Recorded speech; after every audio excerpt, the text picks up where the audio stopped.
నమస్కారం. నా పేరు చైతన్య కుమార్. మేము వైజాగ్ నుంచి వచ్చాం. మేము మా ఫాదర్ ట్రీట్మెంట్ కోసం జరిగింది. మేము ఇక్కడ ఓమ్ని హాస్పిటల్లో వచ్చిన తర్వాత ఫస్ట్ ఆర్తో చూపించుకున్నాం.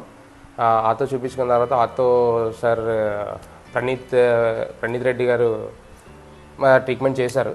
ఆయన షోల్డర్ దగ్గర సమ్ ఫామ్ అయ్యింది, సమ్ మజిల్ ఏదో ఫామ్ అయింది అన్నారు. దాన్ని తీయాలి, సో నేను లేజర్ ద్వారా తీస్తాను, మిషనరీ ద్వారా తీస్తాను అని చెప్పేసి అది సర్జరీ చేయడం జరిగింది. అది బాగానే సెట్ అయింది. సెట్ అయిన తర్వాత నెక్స్ట్ దాని తర్వాత మేము ప్రమోద్ సార్ ఎవరైతే హార్ట్ సర్జన్ ఉన్నారో ఆయన దగ్గరికి మేము కన్సల్ట్ అవ్వడం జరిగింది. హార్ట్ సంబంధించిన ప్రాబ్లం కోసం, అంటే కొంచెం ఆయాసం వస్తుంది అని చెప్తే సార్ ఫస్ట్ టీఎంటీ, నెక్స్ట్ వచ్చి చెస్ట్ ఎక్స్రే ఇవన్నీ రాశారు. రాసిన తర్వాత టీఎంటీలో చిన్న డిఫరెన్స్ ఉందని చెప్పేసి సార్ యాంజియోగ్రామ్ చేయమని చెప్పారు.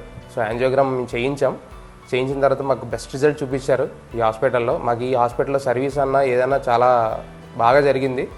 సో నేనైతే ఒకటే చెప్తాను, ఓమ్ని హాస్పిటల్ ప్రజెంట్ మీరు బయట నుంచి కాదు, ఒకసారి లోపలికి వచ్చి చూడండి. Omni hospital is the best. మేము చూసిన వాటిలో ఇన్ని హాస్పిటల్ మేము కన్సర్న్ అయిన దాంట్లో మేము వైజాగ్ నుంచి ఇంత దూరం వచ్చామంటే అది ఇక్కడ ఉన్న స్టాఫ్ వల్లే మేము ఇక్కడ రావడం జరిగింది. చాలా బాగా సర్వీస్ కూడా చాలా బాగుంది. Thank you omni hospital, Kukatpally.